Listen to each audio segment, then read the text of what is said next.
Testing. Is this thing on?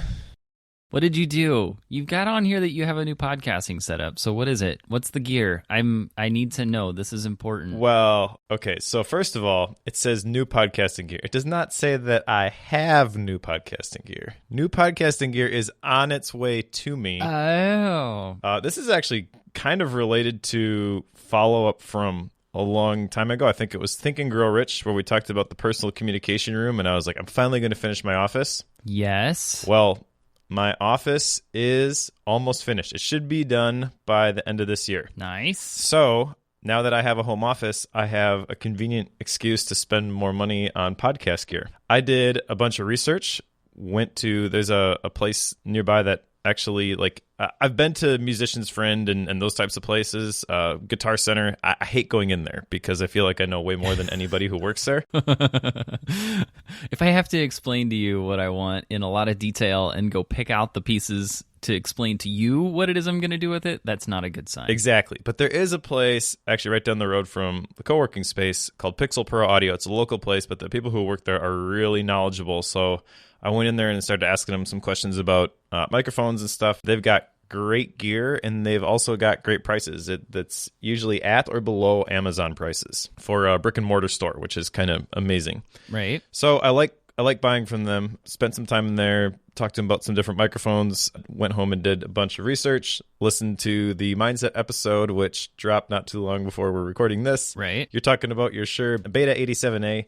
That's what I went with. Nice. But it is not here yet. Nice. I also got a new audio interface. So right now I'm using my Heil PR40 through a Focusrite 2i2. Okay. During this process, I learned way more about audio interfaces than I ever thought I would or ever cared to.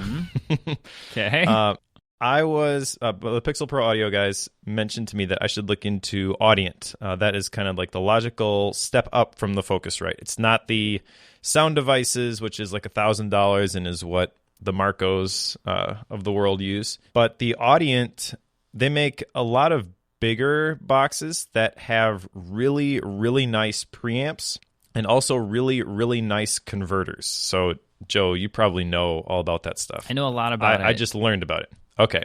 Yeah. So for the people who care, and if they don't, you can edit this out. But converters are important because you can have a really nice microphone. If you've got a junky audio interface or junky converters, it won't do a good job of translating the analog audio that it's receiving into a digital format that you can do something with on your computer. Correct. So Audient, like, that's kind of what they're known for, are these converters, and they use what are called brown burr converters. Now, the one that I use doesn't use brown burr. It's supposedly like a step below it, but the way they frame it on their website, it's not really a lower quality converter. It's just a different converter. It's got different specs, whatever. It doesn't matter. Like, the fact that they care about the converters at all puts it on a whole nother tier compared to the yes. the Focusrite. Yes. And then the preamps are just supposed to be like amazing. So I'm really excited to see what that combination will allow me to do.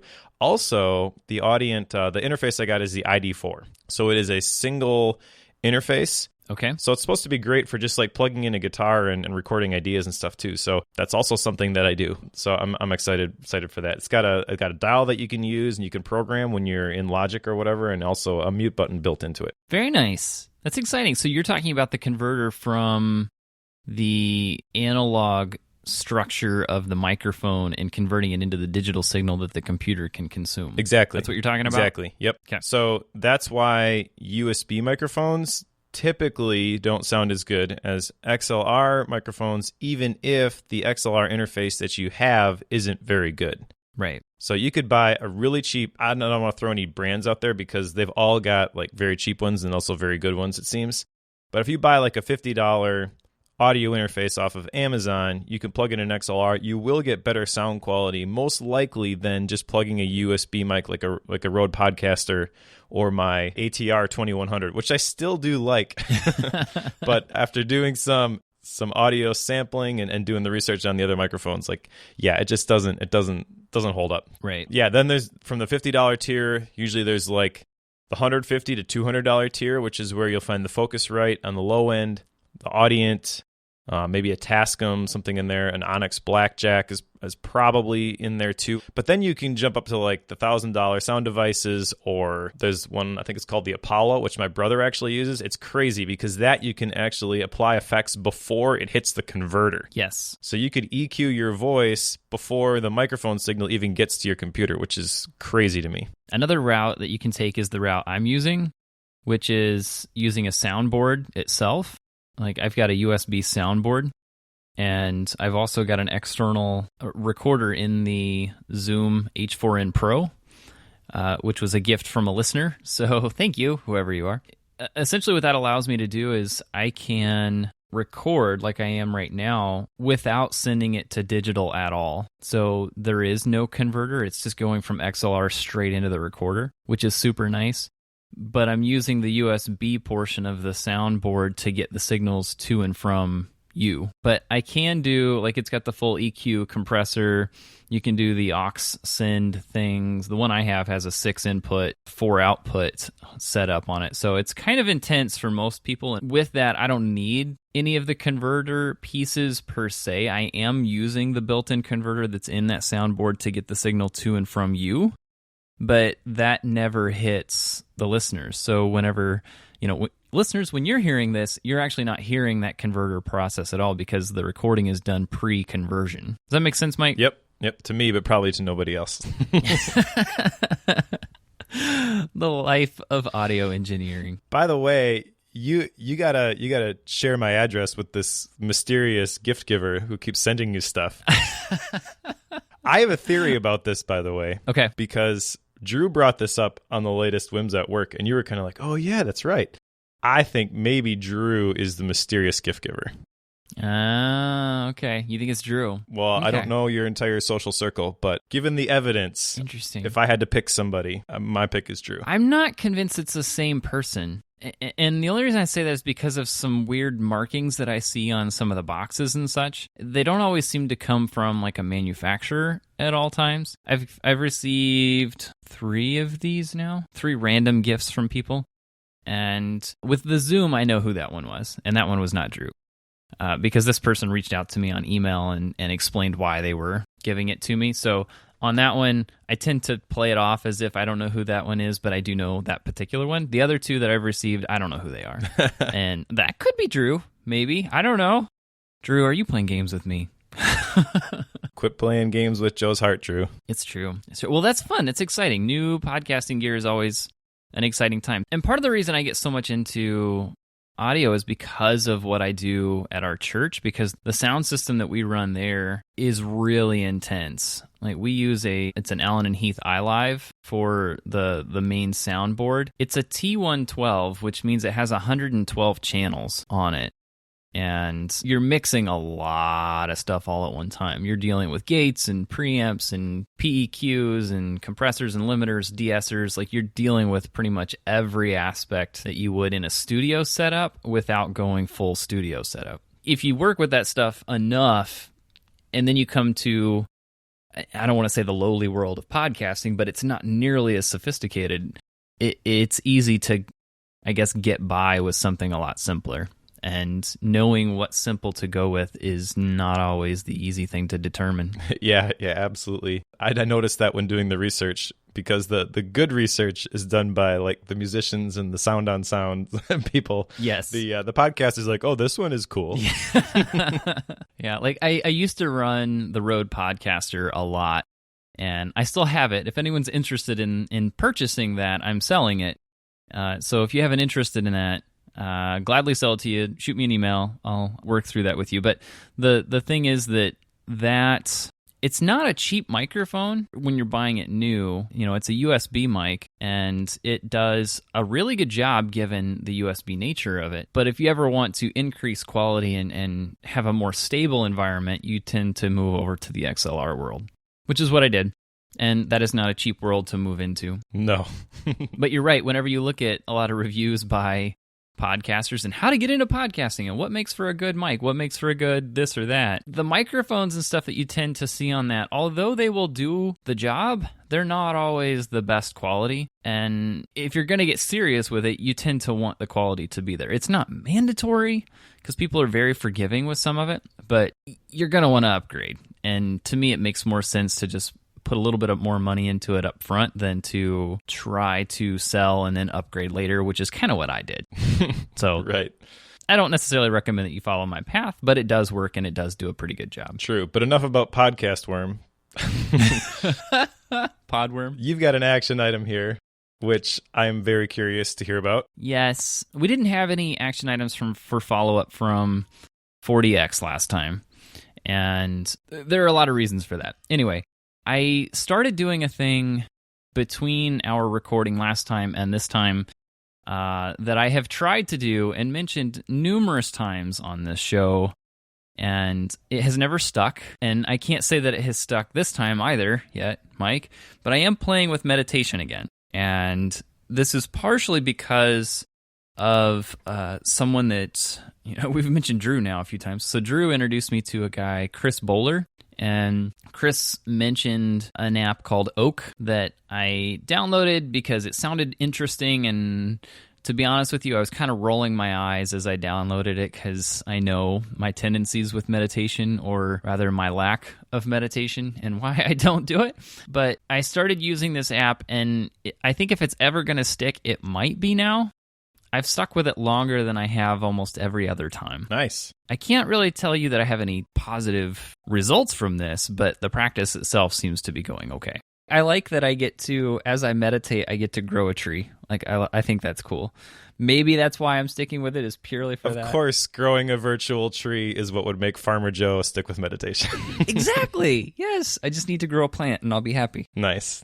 I'm super excited that this is working for you. I think that this is a really effective practice that everybody should embrace in some way, shape, or form. You don't have to go on a silent retreat every year. You don't have to sit on a cushion for an hour, but even a few minutes here and there. And the apps that are available make it super easy to do that. I've actually upgraded, I guess. I was using like a one-time purchase. Meditation Studio was the name of the app, but I think they had like a Black Friday sale where you got like 25% off a Headspace subscription. So I have signed up for that for the next year, and I find that more effective. There's a ton more meditations in there, and I just really like the British guy's voice. I'm a sucker for those British guys. That's why I listen to Cortex.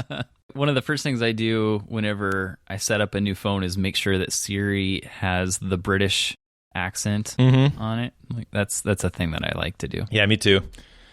All right, I suppose we should finally talk about our book for today, huh? Yeah, this is going to be an intense episode, I think. Yep. So we should preface this by saying that we did not cover this book the way that it was intended. Yes. And actually, before we do that, I guess I should explain why I picked it. So the book for today is The Artist's Way by Julia Cameron. And really the only reason that I picked this book is I was listening to Whims at Work, and I heard Drew talking about the effectiveness of these morning pages, which I thought sounded awesome. And I think you were kind of familiar with this concept already, it sounded like, maybe from a blog or something. Yes. But this is kind of Julia Cameron's, I don't know, this is like her life's work, this book. It's a 12-week course, and we did it in 14 days. Yes. So it's definitely condensed, and the way that it's set up, there's some basic principles at the beginning, which we'll run through real quick. And then there's a process, which we've modified for Bookworm. And then there's each week has its own chapter, and there's a bunch of exercises at the end that you're supposed to do at least half of them. I did very few of these, and that was just for time's sake. But I can totally see how if you were to do these exercises, it would just exponentially increase the effectiveness of these concepts that she's teaching in this course sticking. It's a very impactful book, even if you just read through it like we did. But I can totally see how if you follow through and do the course the way that she designed it, you're going to have an even bigger impact. Is that fair to say? That is fair. And I will say that when I went through this, one of the things I wanted to do, because with books like this that require a lot of interactive, I guess, work outside of the book itself, when you have a book like this, and we're doing it for Bookworm, and we haven't done a ton of these for Bookworm, but when we do, I feel like I need to do my due diligence on it and put it through its paces and give it a chance, I guess. So whenever she says, okay, you need to do morning pages every day, you need to schedule the artist's date, you need to do half of these action items at the end of it. I did my best to do all of that. So I did do half of the action items, a little bit more than that, I think, on every one of these, but I'm doing a week per day. So this turned into, like, it almost requires about an hour and a half to 2 hours of work every single day to get through this book in that way. Like, it's intense. Yeah, which was not something that I could give, honestly, the last couple of weeks with traveling and the other stuff, trying to get stuff wrapped up before the end of the year for Asian efficiency. Like, it just wasn't going to happen. So I had to make that decision that, like, there's no way I'm going to follow through on all of these. But I guess I'm curious as we go through this to hear which ones kind of impacted you the most, because she talks about when you're selecting these exercises that you're going to do, you should do the ones that really jump out at you, and you should do the ones that you really don't want to do. Yes. Because those are the ones that there's something there that you have to work through. And that's not as easy to do as you think. Oh, I totally get it, which is why I want to know, like, how it went for you, because, like I said, I copped out this time. Didn't have the ability to do that.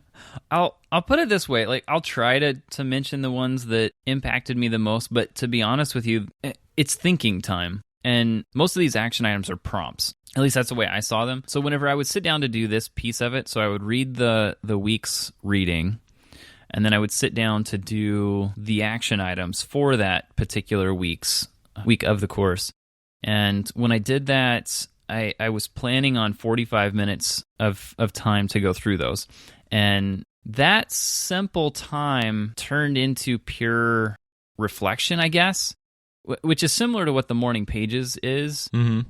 But it's kind of like a guided morning pages, if you will, where I want you to work through this particular piece of your past or your mindset on a given topic. And I felt like after a while, some of that gets to be a little bit repetitive. I noticed that as I was going through them, that my amount of time I was spending on the action items got a lot shorter when I got to, say, week 12 versus week 1. And I don't know if that's because the reflection points that I was being guided through had more to do with more surface level things that I've already worked through, like how do you actually go about writing every single day, like that type of thing, versus why don't you write? Like, those are two very different questions, and yet one is a lot simpler to answer than the other. And I felt like the harder questions were being asked at the beginning than towards the end. So my time got a lot shorter towards the end of the book. But ultimately, those action items, they were points to stop and think through whatever these topics were that she was putting in front of me. So I'm not sure I have what you're asking for.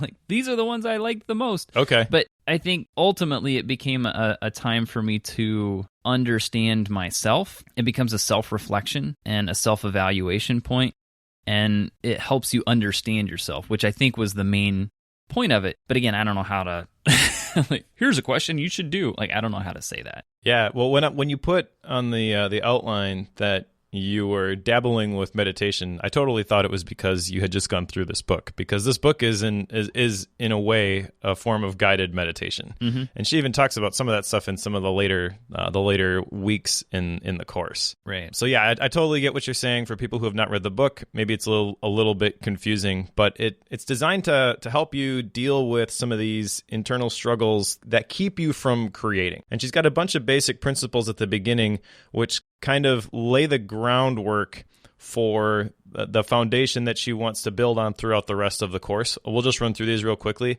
Now, I will say, when she proposes these at the very beginning, before she even lists them, she talks about essentially God being like a creative spiritual force. So she kind of leaves the door open to, you can interpret it how you want.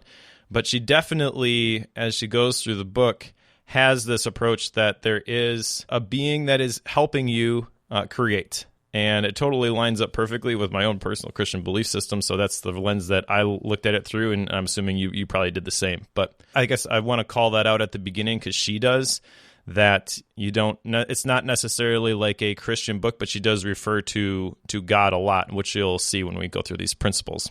Want me to just run through them quick? Yeah, I think that would make sense. I mean, I know you've got all these listed here every week. I think it might make sense to just go through and let's talk about what all of them are and then maybe call out any pieces that really struck us as we go. Is that fair? Yeah, I've got a couple like points that I took away from each of the weeks. She did a really good job of like unpacking a single idea in these different chapters, which I think was really cool. But even before that, she's got like her 10 basic principles, which number 1, that creativity is the natural order of life. Life is energy, pure creative energy. Number 2, there's an underlying indwelling creative force infusing all of life, including ourselves. Number 3, when we open ourselves to our creativity, we open ourselves to the Creator's creativity within us and our lives. Number 4, we are ourselves creations, and we in turn are meant to continue creativity by being creative ourselves. Number 5, creativity is God's gift to us. Using our creativity is our gift back to God. Number 6, the refusal to be creative is self-will and counter to our true nature. Number 7, when we open ourselves to exploring our creativity, we open ourselves to God, good, orderly direction. Number 8, as we open our creative channel to the Creator, many gentle but powerful changes are to be expected. Number 9, it's safe to open ourselves up to greater and greater creativity. And number 10, our creative dreams and yearnings come from a divine source. As we move towards our dreams, we move towards divinity. So that's kind of the 10 commandments, if you will, of the artist's way. She's very clear at the beginning that like you have to buy into these basic principles in order for the course to work. And then from here, she's got the process, which we've kind of talked a little bit about. Basically, you're supposed to read the chapter, you're supposed to do the exercises, you're supposed to do the morning pages, which we've mentioned here. And then you're supposed to do the artist state. So there's 4 components here. Let's talk about the morning pages for a minute because I know this is something that we both have on our action items. So she defines the morning pages as 3 pages of longhand writing, strictly stream of conscious. There's no wrong way to do the morning pages, and you're never supposed to skip and you're never supposed to skimp. I already broke these rules. I haven't skipped, but I also have skimped from the very beginning because I guess I just am not used to writing by hand for that long. Like my hand cramps up. It takes me an hour and a half to write 3 pages, but 2 pages I can do, and that's stretching me at this point to get the 2 pages done. So that's basically the way that I've implemented this. Is I want to make sure that I always do the morning pages. So even when I was traveling, even when I was in Austin, and I'm at the airport at 7 in the morning or whatever, like I made sure as I'm sitting there waiting for my flight, I've got some time, I was doing my morning pages. But I do have to confess to you that I did not do 3 pages every single day. Sad day. Very sad day. That tells me you're not embracing the most advanced technology we have in paper. It's true. I'm sorry. I'm not an analog guy. I actually recorded a podcast yesterday with somebody from the dojo on analog productivity. I'm like, okay, you're the expert because I don't know anything about this stuff. Fair enough. My angst with morning pages is time. And it has a lot to do with, I'm used to writing a lot by hand. So hand cramps are not a thing I deal with. And even though I don't have that particular issue, it still takes me 45 minutes to write 3 pages longhand. And that has a lot to do with just thinking through and just trying to get words on a page. Like it's just what it takes. I've heard a couple people who say that this takes me 15 to 20 minutes. And I start quizzing about that and realize they're like trying to leave space between each line. So they're using only every other line on the notebook, and maybe they write a little bit bigger than I do. So maybe this is an aspect of just how I write in long form. But for me, I want to fill every single line. I want to put this through its full paces. And that's what I've been doing. I think I skimped one morning, and it was because my in-laws were visiting and they got up a lot earlier than normal because they have a puppy who needs to go out. And as a result of that, I ended up having conversations with them instead of finishing up the last half page of my writing. So I skimped one morning, but outside of that, I've been doing the 3 pages every day. You are a better man than I, Joe Dulig. Well, part of that's because it's a 45-minute deal and not an hour and a half. So if it was an hour and a half, I would probably be in the same boat. I would probably be skimping like you're saying, just because that's a lot of time. Yeah. And that's a huge commitment. It really is. I found 2 pages I can do in roughly a half an hour. So 2 pages is manageable for me. But by the time I get to the 3rd page, like you can't even read what I'm writing, and my hand is just yelling at me.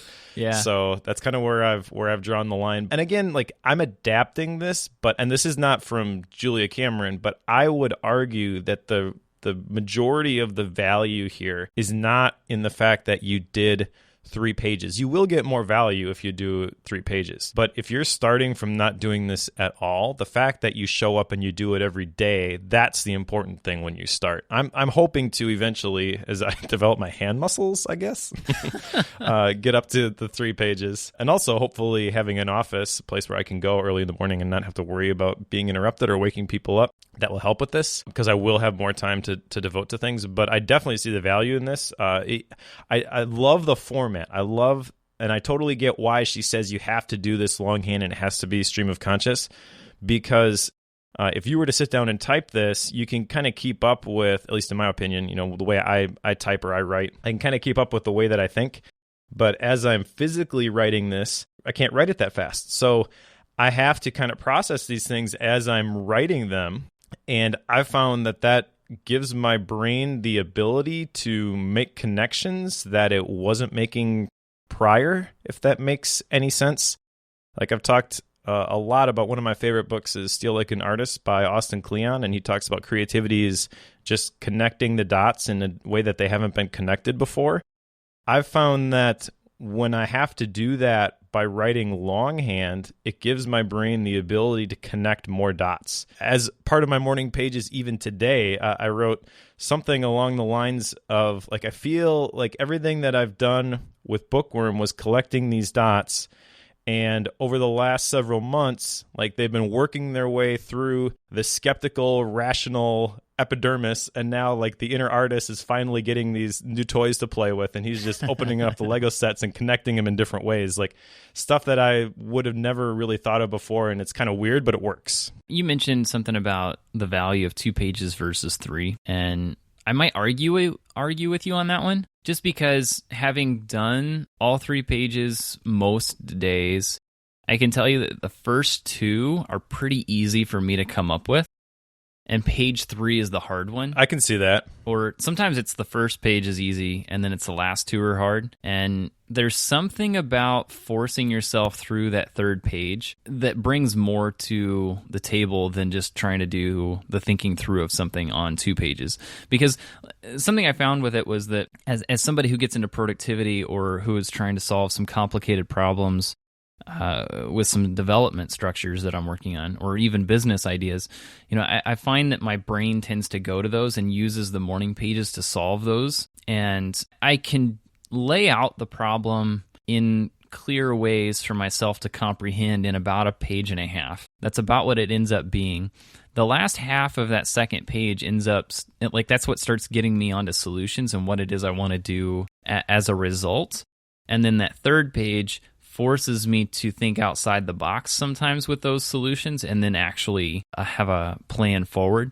So I don't know that I would want to skimp on a regular basis, and I'm hesitant to say that you can get the full value with 2 pages just because I've seen in my own writing of the morning pages that 3rd page being so valuable. It's still a lot of time, though. Like that's my big problem with it. Yeah, I would completely agree with you that I'm not getting the full value, and that the 3rd page is probably the one that provides the most value. And like I said, I hope to get there at some point. Yeah. But even just doing the 2 pages, I can see the difference that it's making, and it's pretty awesome. Yeah, I would say 2 pages is better than nothing. But if you want to get the full value, I do recommend that 3rd page. And, the thing is, and I've got a couple action items here that they don't appear to be a result of having read this book, but it's because of the morning pages that I have these action items. And the morning pages has provoked me to make some fairly significant changes to my working life and how I do things from a productivity stance, that I simply was thinking through them on the morning pages and then couldn't find a reason to continue doing a thing. So then it forces me to admit that I shouldn't be doing this thing anymore. There's a teaser for later. But it's interesting how, I'm just going to sit down and write for 3 pages to think through a thing. I don't even know what it's going to be. There's been a number of mornings when I sit down and it's like, the first thing I write is, what am I supposed to write about today? Like, that's that's the very first line on my morning pages. Like, I don't know, but if I just keep the hand moving, it eventually comes up with the thing that I'm going to work through that morning. Yeah, it reminds me of English class. I had a teacher who required us to keep a journal, and you had to write something like 5 lines every day.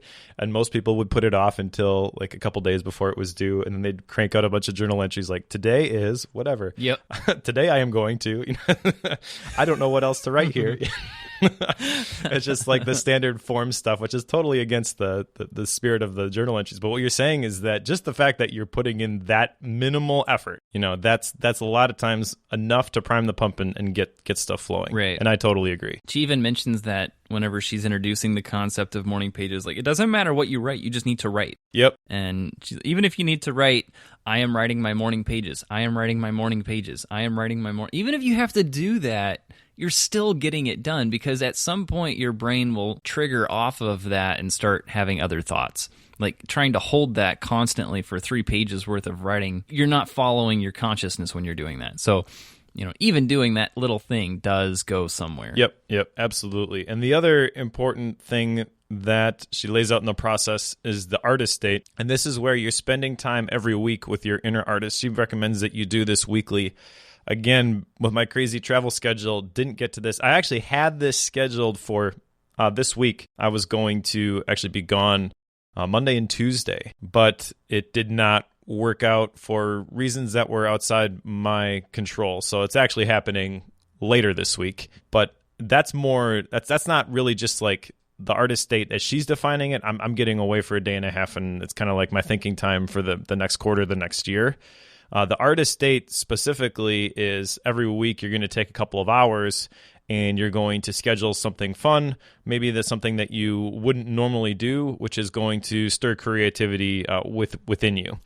And this kind of reminded me of, there was a block in the 12-week year format where once a week you scheduled like 3 hours just to play or to have fun. That's kind of how I see this playing out in my own life. And one of the things I want to do during my thinking time this week is I want to make a list of these artist date ideas, because I think having something specific that I'm going to do rather than just like, hey, I'm going to take these 3 hours and not do anything, like, sounds good. And then you get there and you're like, but I have so much to do.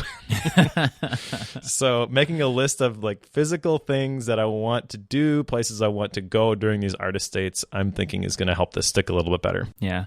I know that for me, I did 2, and one of those was basically time in the morning for me to play with code, because that's where a lot of my creativity comes out. And the thing that I ended up doing was kind of just playing with some APIs I've wanted to play with. And that sounds really sadistic to some people. I know. I'm going to go play with code. Well, yes, it does work when you're in something like what I do. Because I have some things that I personally want to connect together just for my own purposes, and it ended up working out really well to just have this time to go play with this stuff, see how it works out, and learn a few things in the process. So I did one of those, and that was very refreshing, more so than I think I ever expected. The other one I did was, I was at the church and I had about an hour that was left in my day on a Friday, and I didn't have anything specific I needed to get done. I had a lot I could do, but I decided instead to kind of just play around with some audio equipment that we have there, just to learn how some of that stuff works on a deeper level. Because with something like the Allen and Heath board that I mentioned earlier, there's a lot of layers of depth that you can go into that board and how you set things up, and some sophisticated ways of sending signals to and from different locations in our building. And I haven't really just sat down and played with it, but I did that. And it was very interesting, the ideas that gave me as far as what our church can and cannot do for, say, releasing sermons or releasing some video recordings in different time frames, or doing some new sophisticated things with how we provide some resources to the congregation. So there was a lot of ideas that came out of that, but I don't think I ever would have come up with that if I hadn't taken the time to just go play with stuff. So this is a really cool idea. If I'm hearing you right, what you're saying is that you've used the artist state as a time block to allow yourself to explore shiny new objects. Yes, which is a thing I love to do. Which is a really cool idea, I think. Yeah, I think I'm in the same boat. I think a lot of people in the productivity space would be in that same boat where like they want to look at the next new task manager or whatever. Well, if you really like playing with that stuff, right, schedule a couple of hours where it's okay to do that, and then you don't have to feel bad because you were playing with this thing and you weren't getting your work done when you were supposed to. Yes. Like another example of one that I've got planned for this week is that I've got access to SetApp. Now I'm giving that a run. Oh, I love SetApp.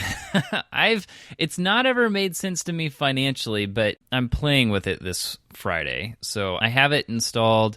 I'm going to be seeing how all of it works out. And disclaimer here, the access that I have is free to me. They reached out to me and gave me a free license to it to see how it goes and ask for my honest review of it. So I have not purchased this. So I'm just going to preface that. But it's a thing that, like, I want to know, is this actually worth the dollars? Because I'm, even outside of the free license, I've been very close to pulling the trigger already, just because from a financial stance, it doesn't quite make sense for me to do that. But I think if there was one more app added to it, it would make sense for me to make that switch. And if that app happened to make the switch, I want to know if it's worth going down that path. So we'll see. We'll see. I don't have my thoughts on it yet. Let me give you the TLDR, because I've been a customer since day one. Yes, it's worth it. I know that you at least were playing around with Ulysses, correct? Yes, I do use Ulysses. I use Bear as well. Okay. Well, Ulysses is in SetApp. So if you're going to pay $5 a month for Ulysses, you're halfway to getting all those apps in SetApp. And there's a bunch of really cool apps in there. Another one that I really like is timing, which, again, that's something that I bought prior to SetApp, but it's an application that runs in the background on your Mac, and it gives you reports on how you're spending your time as you're using your computer. So if you're spending 3 hours on Twitter, it's going to tell you. Like, you're going to have visual reports, which are going to show you basically how productive or unproductive you were during your day. But what I like about it is you don't have to think about it. You don't have to start and stop timers whenever you switch things. It just runs, and that's the thing that makes it work for me. So all that to say, I have a SetApp license. I'm planning to play with it as one of these artist dates because I know there are a lot of apps in here that I have considered before, but I've never taken the time to go play around with them to see how I like it. And the thing that I love about SetApp so far is that this gives me a chance to go download these things and play with them and see if I want to use it or not without worrying about the dollars behind it. That, to me, seems to be the freeing point of it. But it requires the time to play with it. Mm-hmm. And doing that just whenever I have time and saying, well, if I get this done today, I'll go do that, it's never going to happen. Like, I'm not going to take the time to do that. And this is a nice aspect of the artist date that I would like to incorporate, is just letting myself have that free time to say, I'm going to have 2 hours. I'm going to go play with what I want. New shiny. This will be fun. Like, that's what I want that time to be. And I think that's part of what she's getting at and the purpose behind it. Yeah, it's totally what she's getting at, is that the value is in the playing. Like, you're going to get the ideas that you can implement to make stuff easier, but it's freeing because even if nothing comes to you, the fact that you're allowing yourself to play, like, it's increasing your creativity. It's unlocking the creativity that's within you. It's going to make what you produce better. So even if you don't find some awesome new thing that you can use at church, for example, just the fact that you're taking those couple of hours to kind of shift modes, like there's value in that. And I really like that. I really like that approach, and I can totally see how that would be a lot easier to do if you don't view it just as like, well, I'm going to take these 3 hours and I'm going to go, skydiving or something. Because she does use some pretty crazy examples in there. Like, you should go scuba diving. You should do all these crazy things. And I'm like, I don't really want to. But when you frame it as like, you've got a few hours this week where you can play with new apps, I'm like, yes, let's do that. I just saw it as the date as a thing that I need to go do things I enjoy. That was, to me, the crux of it. And having the opportunity to go do things that I know are fun, even though it's still connected to what I do for work. Like, playing with APIs, I build off of APIs most days of the week. Like, that is a lot of what I end up doing. But I haven't had a chance to play with the ones that I want to go play with. Like, it's just a different thing altogether. So it's still very connected to what I do for work, but it's not in the arena that I thoroughly enjoy. And that's to me the part that I want to make sure I maintain in the future. Nice. Yeah, I totally agree. One other thing I'll just throw out here regarding SetApp is if you want to get a taste of, well, I mean, you've got free access, so you can play with whatever apps you want. But right. For everybody else who wants to see some of my favorite apps that are in there, I actually did a module on this for Screencast Online. Okay. So I covered like 10 of the apps that I considered the coolest ones in SetApp, and some of them are tiny ones that I $5 menu bar apps that I never would have used otherwise. Some of them are big, like Ulysses. Obviously, I'm not going into all the different features and stuff, but I'm amazed at the quality of the apps that are inside a SetApp. I think they've done a really good job of curating what's in there. Yeah, I will say that whenever I got the email from them asking me for my thoughts on it, I was rather shocked and excited at the same time. So I'm planning on putting together a whole review on it at some point, just so that I can, hear the thoughts I have on it. So I am planning that. The nice thing about it is there is no expectation from the SetApp team on what I say. Like, there isn't any guidance on that they've given me. It's just I want an honest review. Like, that's what they've asked for. So I'm hoping to do that. Sweet. All right, let's jump into the actual course here. Yep. Because there are 12 large chapters for the 12 different weeks. And like you said, we can kind of jump around here. Week 1, where it starts, is recovering a sense of safety. The thing that jumped out to me here is this whole idea of shadow artists. Shadow artists are artists that hang out with other artists, but they don't consider themselves an artist. And I was totally in this camp for a very long time, even after I started working with Asian Efficiency, even after I had contributed a lot of different pieces to the blog, even after I had written and published my book. Like, I didn't consider myself a writer.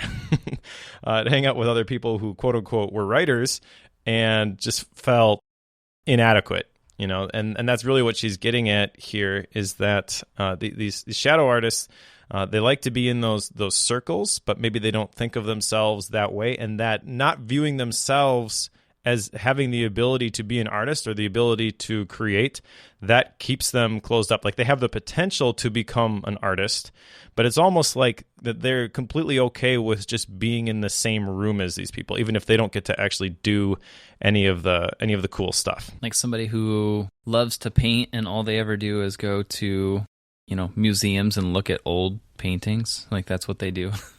Kind of. Okay. Although that's a good thing to do, you should also be painting. Like, that's you got to get past some of that. And the one thing that really kind of hit me here is that she says that many shadow artists choose shadow careers, which are close to their art, but they're not the art itself. So I've heard this from well-meaning people where, like, they said, well, you should do this because you'll still get to contribute, you'll still be able to do this thing that you like, but you'll be doing it a different way. And I'm just like, no, it's not the same.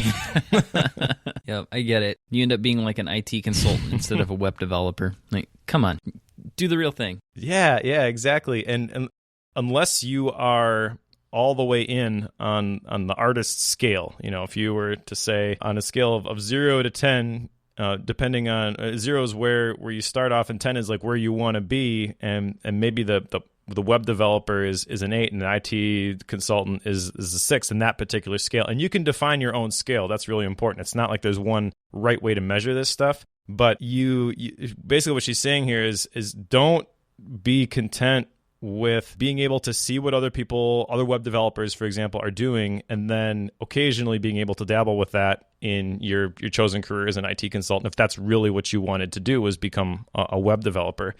I heard it said this way one time, that compromise is the killer of every dream, and I think that's basically what she's saying here. Yes. So week 2 is recovering a sense of identity. I love this one. It's essentially saying, I'm an artist. Or Jeff Goins says, I am a writer, and just saying I am a writer completely changed his life. Quite literally, just because that is what provoked him to write more and more, because he would identify as a writer. Now, the piece of this particular section that really struck me was the crazy makers. You remember this part? Yes. Yes. That's basically all my notes on this section are about the crazy makers, which, and when you're talking about recovering a sense of identity, there's two parts to this. One is identifying yourself as Jeff Goins would say, a writer or as an artist, but also identifying the other people that are in your life, which is where the whole crazy makers section comes in. She's got another term for them. She says poisonous playmates, who are typically other artists who are still blocked, because your blocked friend is not going to like the fact that you've now got creative breakthrough. And that's when they become crazy makers, because maybe they're not even meaning to do it, but they do it. They're trying to steal from your creative energy because they don't like the fact that you're making progress and they're not. Do we need to define what a crazy maker is? I think this could be fun. Oh, definitely. So there's a whole list here. I wrote down crazy makers break deals and destroy schedules. Crazy makers expect special treatment. Crazy makers discount your reality. Crazy makers spend your time and your money, aka email. Crazy makers triangulate those they deal with. So they're trying to play you off of somebody else. Crazy makers are expert blamers. Crazy makers create dramas, but seldom where they belong. Crazy makers hate schedules except their own. So again, email. I just hate the fact that people can, at any given moment, send an email which requires very little effort, and the expectation is that you are going to drop what you are doing and deal with this. But that doesn't have to just be email. There are people that I'm sure every single listener who's listening to this right now can identify somebody in their life who just has no respect for their schedule. You have to identify that person as a crazy maker. Crazy makers also hate order, and crazy makers basically don't believe that they are crazy makers. So if you were to take this section and say, okay, look, you're doing this, this, and this, they'd be like, no, I'm not. Oh, this part of the book, I think I talked about more with people than any other section of this book, just because everybody has crazy makers in life. And they are people who stay up till 3 a.m. and then expect you to do something for them the next day because they're too tired. Well, then why did you stay up till 3 a.m? This was your choice. Why are you calling me over this? Go away. This is your own problem. Deal with it. That's how I think you and I would react to a lot of that, but not everyone feels like they can, because maybe it's their mom that's doing that, and you can't say no to your mom, right? So you have to go with it. And it's these crazy makers that ultimately rob you of, 1, time, and 2, mental state of how you can go about doing your own creative work. If you don't have the time and you don't have the mental space to do your creative work, it doesn't happen at all. So the artist within you can't actually do the work that you feel you should be doing. So make the crazy makers stop. Make them go away. The artist within you. That sounds like a Tony Robbins version of the artist way. The artist within. You're absolutely right about the crazy makers you sometimes can't control, but there's a very important point in this chapter where she calls out the fact that while a lot of us like to complain about the crazy makers that are in our lives, we put up with them. We have the ability, maybe it's a little bit hard because of the specifics of the situation, but it's totally doable to say, you know what, this isn't working and I need to cut this out. Or I can't function this way. If all you're going to do is gossip and backbite, I'm not going to get together with you for coffee anymore. This isn't a constructive relationship. You have the right to say that. But she says in here that we put up with these crazy makers, even if they make us crazy, even if we recognize that they make us crazy, because, in her words, we prefer to be blocked. So even though we recognize that we hate the fact that these crazy makers are there, it's more scary to envision life without the crazy makers, because then we have no excuse for not following through on the creativity. As long as the crazy makers are there, we may complain about them, but we've got a built-in excuse for not taking action. And really that's what this whole book is about, is getting unstuck, getting unblocked, and recognizing, this is a big tipping point for me, is recognizing the fact that we accept the block. It's not even forced upon us. A lot of times we just willingly accept it because it's comfortable, it's familiar. We're scared of the unknown. How many times do you hear about people who don't produce their art, or they don't release it because they're afraid of the response they're going to get? Mm-hmm. I know that there's a lot of this out there, and a lot of folks feel that they could do something great, but they don't, and they're upset about it. This is probably the largest instigator of the trolls and the hate mail that I get from people is that they feel that the thing that I have done, say creating the OmniFocus video course, they feel like they could have done that. And to be honest with you, you probably could. I am not saying I did anything special with that course. I didn't feel like it took any massive creative revelation to do that. It was simply a, here's what I do. Like it was very basic in my mind, and yet it's changed a lot of lives as a result of it. And yet I have people who will email me about that course saying that it's a complete waste of time. It was an absolute failure. You should stop doing all this stuff because you're terrible at it. Like, okay, well, that's you being upset about a thing that I made because I'm betting you feel like you could have made it, but you didn't. And now you're upset that someone else did a thing that you think you should have done. Like, this doesn't make any sense to me. Yep. Like, really? You're going to go through all the trouble of sending me this 4,000-word email about how I should stop creating because you won't create. Really? Come on. Let's get your act together here. Yeah, which is crazy when you think about it, because like, how many people say they want to write a book? 4,000 words in an email is like 1/4 of a book. Yes. I think my book is like 20,000 words. It's short, it's not like the 60,000 words or whatever most business books are, but most business books say one thing and then they say it 5 different ways. How many times have we talked about that? It's the same amount of effort almost that they're putting forth in keeping you or trying to keep you blocked as opposed to advancing themselves. So they are internet-based crazy makers at that point. And also, like, kind of leading into the next point, the thing that week 3 is recovering a sense of power. So I think that part of this is what drives crazy makers crazy, is the fact that because you published this thing, you have recovered that sense of power where you are able to do this, and they have no idea how to get there. They can't see the fact that they wrote these 4,000 words, that they could have done that constructively. That power, I guess I view recovering a sense of power as a constructive power, not a destructive power. And flipping that switch is a very important shift that you have to make. But once you do, I think that this is really where things start to get moving. This is where she talks about dealing with criticism, but really this is also where she talks about synchronicity, I think is how you say it, which is this idea of fortuitous intermeshing of events. So the fact that you start doing something that makes other things line up with it. It's almost like you don't even have to try to line these things up. Now, obviously, there's a couple steps here. The what has to come before the how. But then when you choose the what, the how usually falls into place by itself. I've kind of seen this myself with the process of writing my book. Maybe you've seen it with the developing your courses and stuff like that. But like, once you start the creative process, you really maybe don't have any idea what the end result is going to look like, or how you're actually going to publish this thing, or how it gets delivered, or whatever. But through the process, those next steps, like all of a sudden, it'll be obvious what you need to do next. I see this more so I'm a freelancer contractor. So a lot of times I will have people ask me to do a thing for, say, a discourse forum. I want to add this feature, and I have no clue how to add that feature, but I'll tell you yes, and I'll give you a quote regardless. And once I get a yes, then I got to go figure out how to actually do it. Like, this is a thing that I need to learn now because I've got somebody paying me to do it.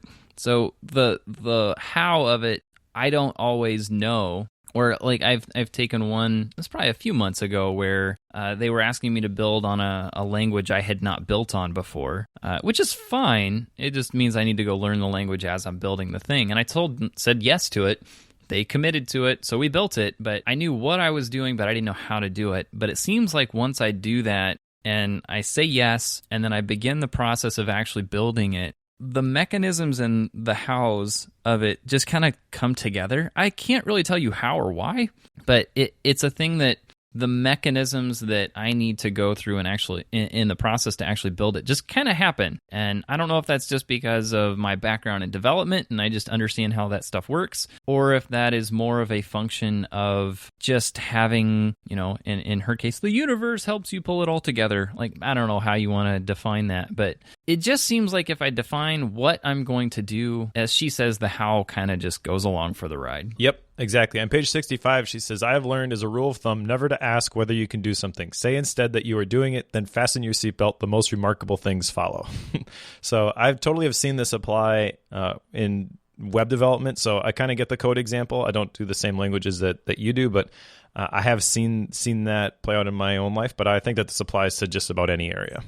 All right, week 4, recovering a sense of integrity. The one thing that I wrote down here, I don't have many notes on this section, but on page 87, she recommends that you not read. I know. What? She's wrong. I agree. Now, I understand her point.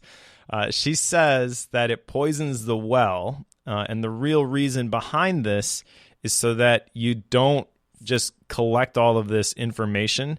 You want to force yourself to play, because it's like we were talking about with the artist states. It's the act of playing that will allow your inner artist, your creative being to kind of rearrange these things and identify new solutions just with the dots that you've already got. But I would say that you can read. Just consider the source of what you read.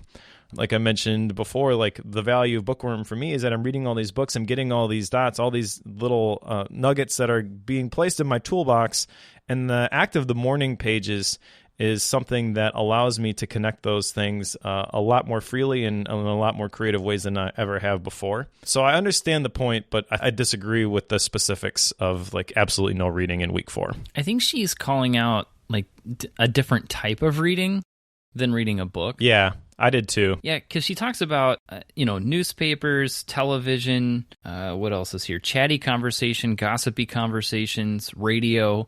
Like she's mentioning those as bringing silence. I think this is more similar to a thing that I've been pushing people towards is the concept of absence. So if I'm driving to the grocery store, don't turn on a podcast. Don't turn on the radio. If you're going by yourself and there's no kids or anybody in the car, just leave it quiet. And I think that's what she's talking about more than don't ever pick up anything and read. Don't ever have anything come into your brain. Like, I don't think that's what she's getting at. I think it has more to do with filling the small spaces that she's trying to provoke us to not do.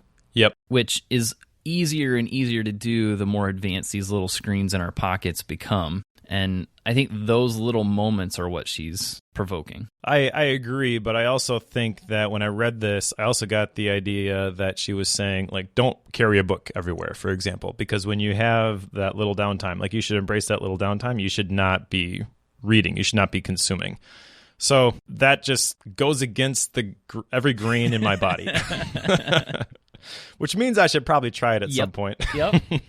But I don't like the idea of not reading, that's for sure. Anyway, the sense of this week, recovering a sense of integrity, I think it has a lot to do with being true to yourself, as we would say. Yep. And following the identity piece of saying, I am an artist of whatever flavor, and sticking with that and not letting, say, reviews or criticisms or hate mail, not letting that deter you from your path forward in your art. Yep, totally agree. Week 5? Recovering a sense of possibility. I like this one. So in here, she kind of talks about this scarcity mindset. And I've read other books where it talks about the difference between a scarcity mindset and an abundance mindset. Now, if you really believe in the basic principles that she laid out, okay, if you really believe that there is a spiritual force, a God who has abundant creative resources, and that your best way of serving that God is to let that creativity out of you, this really makes a difference, okay? Because the scarcity mindset kind of views everything as scarce resources. There's only a limited amount of this stuff. But I think that most people who would believe in God believe that God is not limited in that particular way. Like he's not just got $1,000 in his bank account. So if you click into this idea, like on page 91, there's a really good quote here. She says, remembering that God is my source, we are in the position of having an unlimited bank account. Most of us never consider how powerful the Creator really is. Instead, we draw very limited amounts of the power available to us. We decide how powerful God is for us. We unconsciously set a limit on how much God can give us or help us. We are stingy with ourselves. And if we receive a gift beyond our imagining, we often send it back. wow. Like I've totally agree with this. And if I'm honest with myself and I go back and reflect on what I've done over the years, I can see this where it's like I was given an opportunity to do this thing and I'm just like, oh no, I can't do that. And so like it passes by. And that's really sad when you think about it that way. I think the key here is not to dwell on what could have been in the past. The key is to think about what can be for the future. Like, what am I going to do from this point forward? And I personally believe that this is a really important mindset shift that you have to make is recognizing that, yeah, I've got a lot more available to me than I realize. And it's my own lizard brain, my own unbelief, my own lack of faith, and my own lack of faith in my own abilities to create that. Like, I don't believe that I can do this, that often keeps us from achieving what we can. Yes. To all the things. It's a case of you need to be okay with letting things happen. And there are a lot of times when someone will pose an idea to me, say at church, about a new area that we want to get into as far as promoting some video stuff that we have. And although stepping into some of that video stuff, at least whenever I first started getting into it, like, okay, this is way above my head. I don't even know how to encode a video correctly, but I have someone who wants to teach me some of the editing pieces. Yes, I'll do that. When am I going to do it? No clue. How am I going to get the time to do it? No clue. But learning that is a skill that I know I will want in the future. So taking the time to go through that training is very valuable. And figuring out how to make it fit into the schedule, again, what versus how, that's a thing you need to say yes to. And trying to learn how to do that is not simple, Mike. Like, that is not easy to do. No, I kind of view this also as like, let's say you want to be a writer, and you have people saying like, well, you'll never be a writer to the level of like the people that write the books that we read here. The question to ask is why not? Like, why not you? Why not me? Why can't I be a New York Times bestseller? Like, what is preventing me? It's my own unbelief. It's my own lack of faith in my own abilities and the gifts that God has given me. If I would just put them to work, I'd be amazed at what I can actually do. That's really the key here. Because if you don't believe you can do it, you're not going to do it. So you have to understand what's possible before you actually do it. All right, so week 6, recovering a sense of abundance. And this one, I think the part that I would resonate with on this is admitting that being an artist doesn't necessarily require you to live on rice and beans the rest of your life. Like, that's kind of the expectation we have of artists, and it's not true. But if we continue to expect that, it will be a self-fulfilling prophecy. So you have to get past some of that to realize that there are ways to have an abundant life with your art, and it doesn't necessarily that doesn't have to mean financial, although it can. But you have to get past that. You really do. Yep, and this kind of ties into the previous week. The thing I wrote down about this section is that there's a quote she uses regarding whatever. Like, this is extravagant, but so is God. And the point here is that as you expect God to be more generous, God is able to be more generous to you. And she uses a quote which encapsulates this idea perfectly. It's like, you are the cheapskate, not God. Which is really sobering when you understand that, like, because I mean, it says you have not because you ask not, right? So literally, like, you mean that I haven't been able to do this thing just because I haven't asked that you help me do it? Like, yeah, it is that simple a lot of times.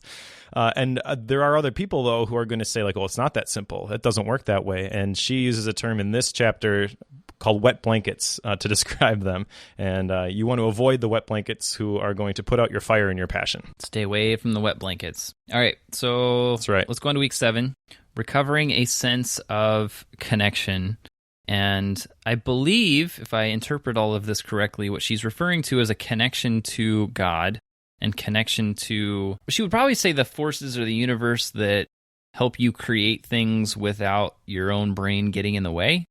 I think this, to me, has more to do with thinking about things subconsciously versus consciously, and not getting in the way of the dots that can be connected when you let your brain run wild. I think that's how I would interpret it. Do you think that's fair, or am I just being bonkers crazy? No, I think that is fair. On page 18, she says, we are the instrument more than the author of our work. So what that does is it it frees you to just go through the creative process. You don't have to sit down and be like, oh, I have to create now. I have to come up with something.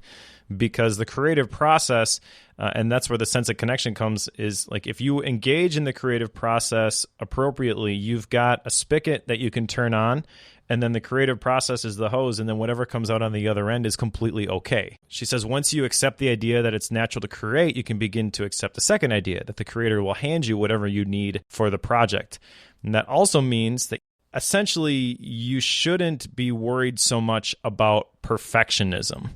Perfectionism, as she says, has nothing to do with getting it right or fixing things or standards or all those things that we use as justifications for the perfectionism.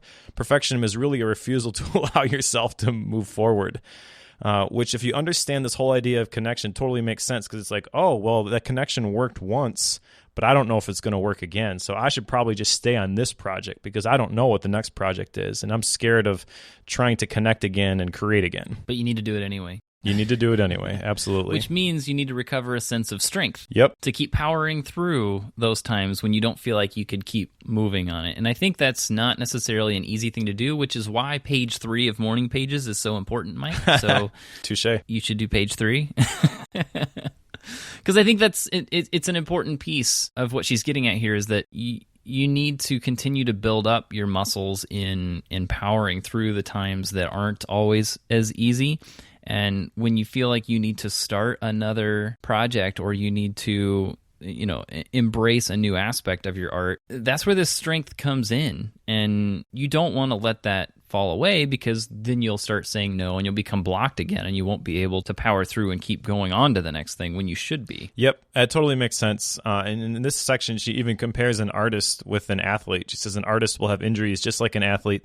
The trick is to survive them and to let yourself heal. And the creativity requires activity. So you just need to start. You need to just go through the actions, like you're telling me. Just push through and do the third page of the morning pages. Just do it, Mike. Just do it. Whatever your thing is, just push through and do it.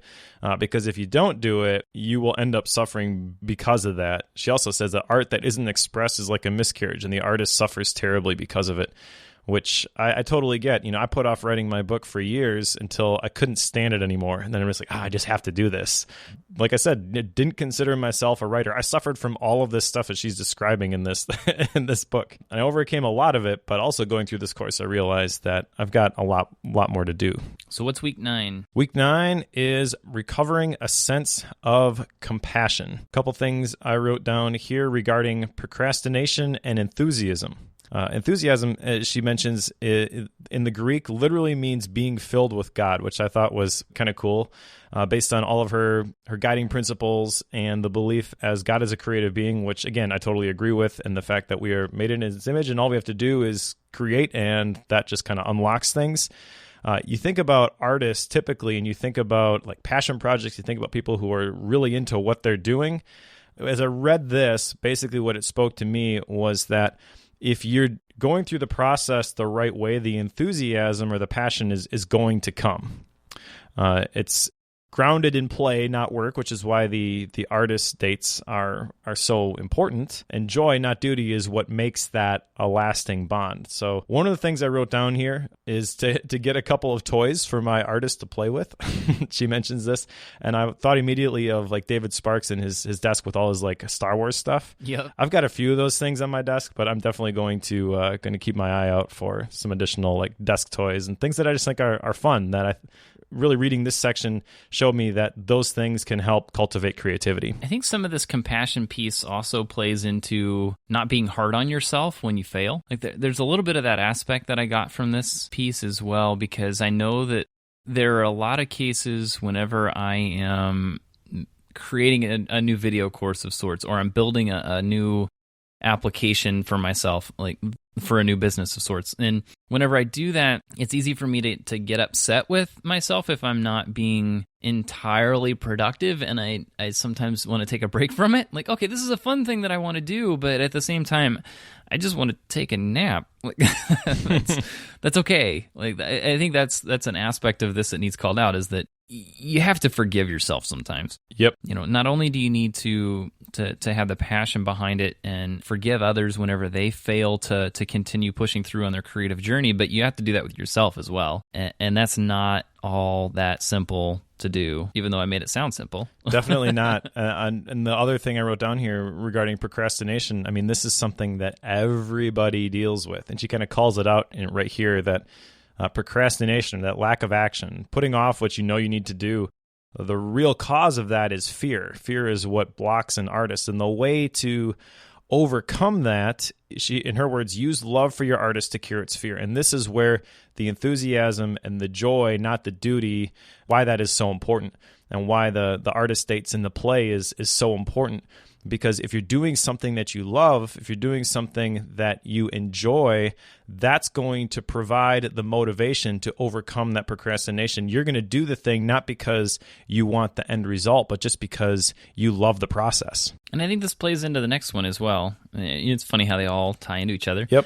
Recovering a sense of self-protection in week 10. And this is probably one that you and I spend a fair amount of time talking about without realizing it, but some of the topics that she covers, workaholism, fame, a drought where you're not having any creative ideas come up at all. Competition is one that comes up quite a bit with people just because someone else is doing a thing that I know I could do as well. Like I have a business I'm building right now that is designed to be a competitor. Like that's the whole point, is the competition that's out there I don't think is good enough. So I want to create one to compete with them. Like that's exactly what I'm doing. So that is kind of a slap in the face of the competition aspect here, is that, you see someone else doing a thing that would directly overwhelm you or maybe even take customers away from you in some cases, but not letting that be a deterrent from you creating the thing you feel needs to exist. And I think that's very easy to say, but it can be disheartening even if you're familiar with this process. It can be kind of deflating to see someone else building a thing that you want to build. But that doesn't mean you shouldn't build it, because if you spend the time building it, you never know when yours is going to be the one to take off. And even though you both work in the same space, it's okay. Like people will buy both in a lot of cases, and that's all right. It's not always going to be a thing where one is going to dominate the entire market. How many task management apps are out there? Like, this is just nuts how many of them can be supported. 100 new ones every day. That's nuts. No, I'm just making up that number, but seems like it. Like, I wouldn't doubt it, though.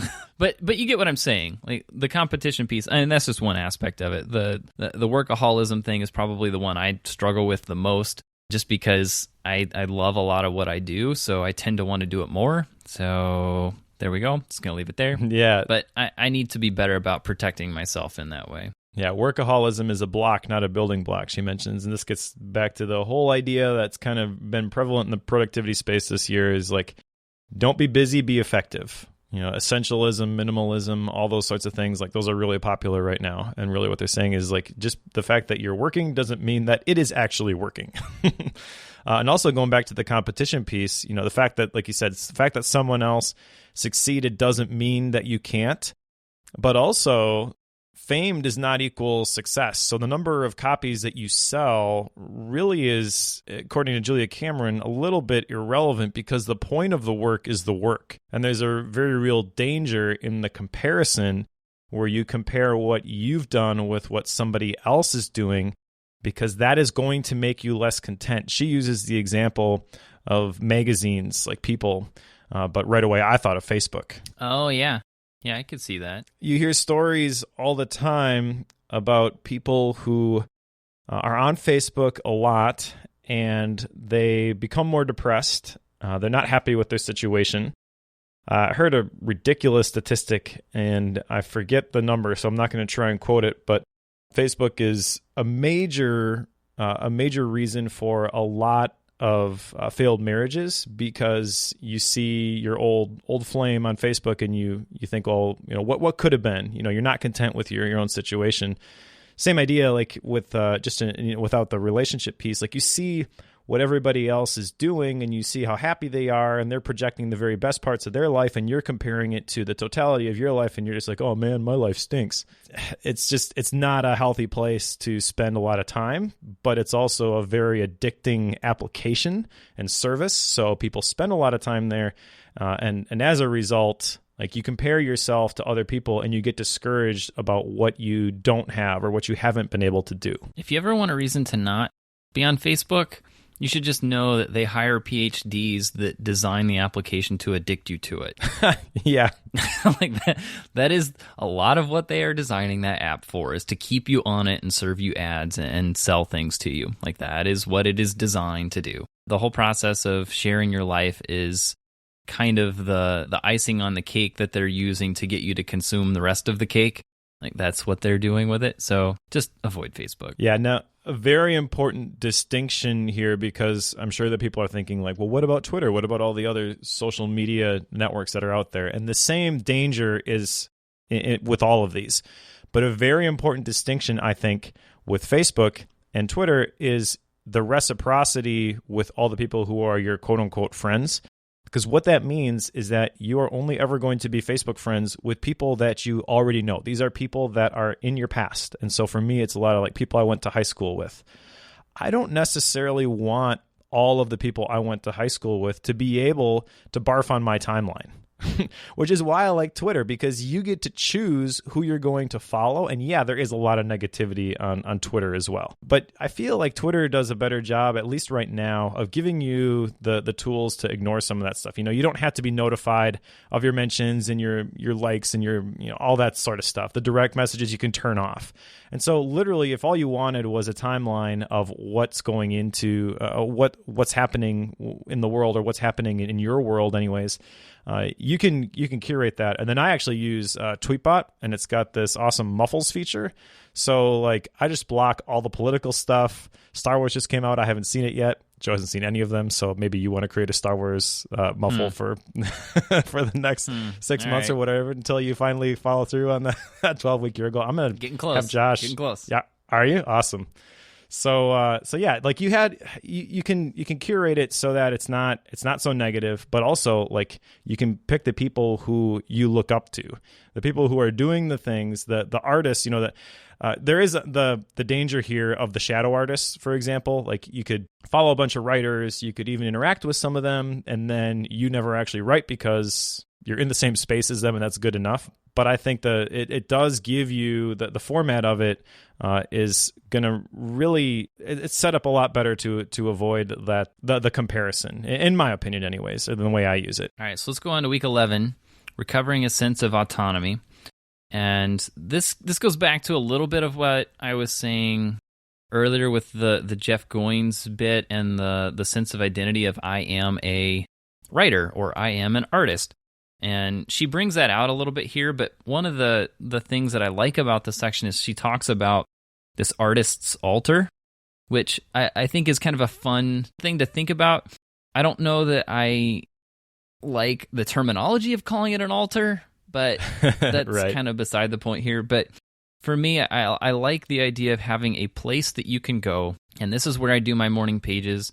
This is where I do some of my creative work. Like, I like that setting up a place for this makes a lot of sense. Now, we talked way, way back about the fact that I had two desks, where I have the desk where I keep my computer, and then there was the writing desk. I don't have that writing desk anymore, which would have been the perfect place for this, because that particular table that I was using for that became our main family table because it was so much bigger than what we had up there at the time, and our family keeps growing.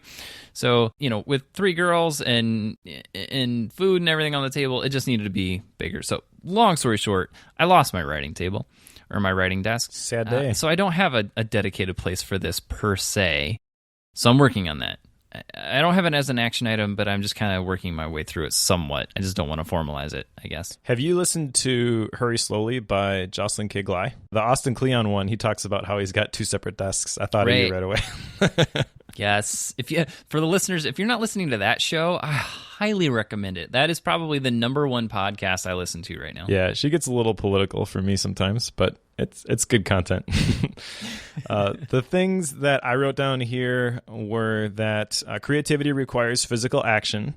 So she talks about moving meditation, where you just get up and go for a walk. I really like this section because I've noticed I've gotten into this running habit. And one of the reasons that I like my Apple Watch is I've got drafts on there and I can dictate ideas real easily when I'm out running. And I always seem to get a ton of good ideas when I'm running, whether they be ideas for podcast episodes or, finally something clicks and for this problem that I've been trying to solve.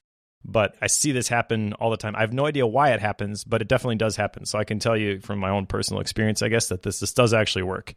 The other thing that she called out, and I made up a term for this, she mentioned that creativity is oxygen for our souls. Cutting off our creativity makes us savage. So the book is called The Artist's Way. I call this The Artist's Rage. And I totally have suffered from this too. I've noticed that when I was writing my book, for example, there would be days when I just couldn't get to the coffee shop and write before work. Those were the days where I was cranky. And the fact that I was not able to do what I knew I needed to do, that just made everything else harder, made me resent a lot more the stuff that happened during the day that was outside of my control. So let's go on to the last one here, because I think we're probably getting to a point where we want to talk about what our results are on this. So the last one here is recovering a sense of faith. And the best way I know to summarize this is to trust that your structures and the way that you do your creative work will continue to bring positives. That, I think, is probably the easiest way to summarize that. But it has a lot to do with trusting that you can protect yourself, you are an artist, you are good at your art, and then you need to continue to do your art. And trying not to let the criticisms, the haters, the trolls, the crazy makers, not letting any of that get in your way of creating the thing and making the art that you want to create. I think that's a lot of what she's getting at here. And although that is very spiritual in, I guess, reality, it also means that you create the things that are important to the world that only you can make. And you shouldn't let everything else get in your way. Yep, absolutely. And she talks about how basically you've done the 12 weeks, so good job, but it's about to get a lot harder. Because she brings up the idea of the resistance, and immediately I thought of Stephen Pressfield in The War of Art, and he talks about the resistance. And he actually has a lot of spiritual imagery and word choice in that particular book as well. Page 194 in The Artist's Way, she says that we're not accustomed to thinking that God's will for us and our own inner dreams can coincide. We have bought into the message of our culture. This world is a vale of tears, and we are meant to be dutiful and then die. The truth is that we are meant to be bountiful and live. The universe will always support affirmative action. Our truest dream for ourselves is always God's will for us. So, like you said, she's encouraging you to keep going with this, to let your ideas grow organically and to not force them before they're ready. And she also makes it very important here that life is meant to be an artist state. So the way I interpret that is your life, your passion, your career, all of these things should align, and it should be fun. You should enjoy what you do on a day-to-day basis. And if you don't, something's wrong. And also it's cutting off the flow of the creativity, which for an artist especially, this whole book, the Artist's Way, your creativity is your livelihood. So you're sabotaging yourself if you're not letting this whole process play out. So action items. Do you have any? I have some, probably more than I should have. I do. Yeah. So this was my big takeaway here was just the habits that I wanted to implement from this book. So if you went through the course over 12 weeks, I'm sure that this would, like we said at the beginning, you have got an exponentially greater appreciation for some of these principles because you've put in more effort and more time. But just going through it in the 2 weeks that we did, I can totally see the value in the morning pages. So I've made this a habit. I want to continue to do this, and I want to get to the point where I can write 3 pages without my hand cramping. I want to make sure that I schedule my artist dates. And I already shared how I think having specifics for these will help these stick and not just creating 3 hours on my calendar where, okay, I can play now because I've always got more work to do. And when I get there, I feel bad just stopping. I feel guilty, stopping and doing something fun. So having an appointment, in essence, with something that I'm going to do, a place that I've got to be, I'm hoping that will help that stick. And the other one is she mentions and it was kind of in passing, but I thought this was a brilliant idea. Thinking about problems that you want to solve the night before, and then letting the answers come to you in the morning pages the next day. I think this is a great idea. I'm a little bit skeptical about whether this will work for me because when I start thinking about problems, I tend to get a little bit worked up and I might have trouble sleeping if I do that. Yep. But we're going to try it. I'll report back on whether it's working. Okay. This is exactly a thing I cannot do, and I know I cannot do this. Yeah, I kind of am skeptical that I'll be able to do it too, but I totally see the value in it, so I'm hoping that it works. All right. So on my side of things, I am doing the morning pages. I will continue to do them. I have completely changed how I do some of my morning routine as a result of that, just because I would normally do some of my own work at that time, and I'm sacrificing some of that for the morning pages. Kind of a sad day there, but I'm finding my way around it. So I will continue to do them because I think there's a lot of interesting decisions and ideas that come out of that. I'll continue doing the artist dates. I kind of wish I could do more of them, but that would probably mean, an unpaid mortgage. That would be bad. So I want to continue doing those. As a result of the morning pages, I have a couple here that are byproducts of doing the morning pages. One of which is I've kind of changed up my morning routine, which I've mentioned, but I also really changed my evening routine. Part of this is that I know that I've not been getting to bed on time, so my sleep hasn't worked out real well. And what ended up happening was I had one night where, so I used the Sleep Cycle app. I had a night where I got a 47 on Sleep Cycle. Not good, really bad. That means Joe didn't sleep very well at all. And I got up that morning and I went down to do the morning pages, and all that was on my mind was sleep. So I was writing about sleep, and I ended up figuring out that some of the reason I'm getting to bed later than I should is because I would start getting ready for bed about the time I felt I should be going to bed. But by the time I had started there would be about 30 minutes of, getting coffee ready for in the morning and getting clothes out at night and, all the stuff that I do before I actually crawl into bed. It takes a while. And as opposed to waiting until, say, 9 o'clock to start all that and then getting into bed at 9:30, I just decided that once I get the girls put down for bed at night, which I'm done with that process by about 7:45, 8 o'clock, I go and get everything ready at that time, which oddly enough gets done faster at that time because I think I'm still in go mode and I get things done quicker. But it also means that whole hustle and get everything ready for the next day is done about an hour before I get to bed. So I'm not getting myself all jacked up on adrenaline trying to get stuff done. So I kind of changed that all around, and I've done it for a few days now. It seems to be working out okay. I'm going to continue with that experiment, but it's kind of a fun thing to at least see that the morning pages has led to some interesting results like that. Nice. The last one I have here, and I texted you about this one. So I know you're prepped and ready for this one, but as a result of the morning pages, there was one morning that right before I started writing the morning pages, I had checked email on my phone, which is a thing I have been trying to eliminate from my morning routine for a long time. And so I had email on my mind as I had started to write the morning pages, and it led me down this path of, why do I have email on my phone? And very long story and winding journey later, I ended up deleting email from my phone, and I have left it that way, and I haven't seen any negative side effects of this. Part of my rationale for leaving it on my phone was that I have clients that often need responses, and I use it to check whether or not servers have crashed overnight. Turns out that doesn't really matter at all. Now, granted, I haven't been doing it for a very long time, but I've had it off for about a week now without any significant side effects. So I'm going to leave it off of my phone until I have some form of a major catastrophe as a result of this. But even then, I'm not sure it will ever lead to that, at least not in a way that warrants me checking it first thing versus 3 hours later. So that experiment will continue. Nice. I'm so happy that you finally deleted email off of your phone. Finally catching up with the times, I guess. So what'd you think of the author's style? She's a very good writer. She has spent a lot of time with this. I really enjoyed reading this. if I have any form of criticism on this one, it's that it's kind of philosophical and hard for, say, someone who's used to business books to get into. I don't think I would recommend going through it the way that we did it, of doing a week a day, because that's intense.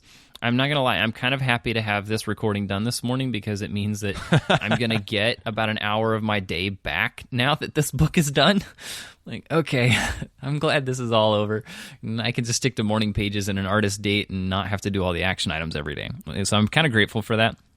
But at the same time, I would highly recommend doing those action items, the half or better, and picking the ones that you are excited about and you really don't want to do. That's a good path to take forward, and I like that she set it up that way. It's also a bit freeing that she doesn't require you to do all of them, so I was grateful there as well. So I really like this book, but at the same time, I feel like I've been through some of this creative journey already. I didn't have any major groundbreaking changes to how I see myself as an artist. I think there are some fun tools here and some revelations that can come from having implemented those tools, but I don't think it completely changed my own creative journey. But I can't say that it didn't impact it either.